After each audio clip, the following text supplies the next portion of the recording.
Assalamualaikum kepada pembaca Pak Emma sekalian. Okey, so saya Puan Syah, saya adalah pengurus kepada cawangan spesialisasi Hilpak lah di Puncak Alam. Aktiviti pada hari ini adalah aktiviti kelas renang sempena musim cuti sekolah lah pada hujung tahun. So kita ada warm up session, lepas tu selepas warm up session kita ada kelas renang yang berjalan selama 1 jam setengah.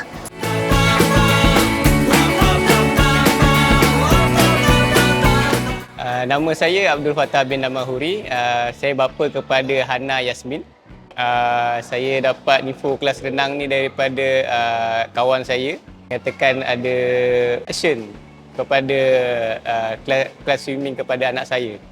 Berminat daftarkan anak sebab saya memang galakkan anak saya untuk belajar renang kerana ia part of survival skill lah yang membantu akan masa hadapan ni. Okey, pendapat saya bagus jugalah sebab dia bagi pengetahuan pertama kali untuk budak-budak yang nak first swimming ni. Yang mana tak ada knowledge ni dia boleh dia boleh start belajar lah kan. Tapi kalau yang mana yang ada knowledge is okay, lagi senang. Tapi diorang ni first kan. Jadi kita nak hantar kat kelas renang yang berbayar ni agak macam nak tahu jugalah first trial macam mana. So kat sini bila dah dapat ni, so kita tahu okey apa yang boleh untuk anak kita pergi kelas selanjutnya lah.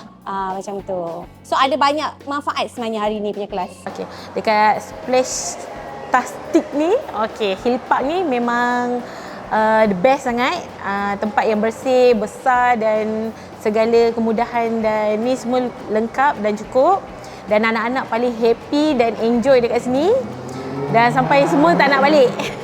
Untuk hari yang terakhir sekolah, dibagi pilihan untuk sekolah hari terakhir jumpa kawan-kawan atau dengan event PAMA, diorang pilih event PAMA lagi. So PAMA memang best.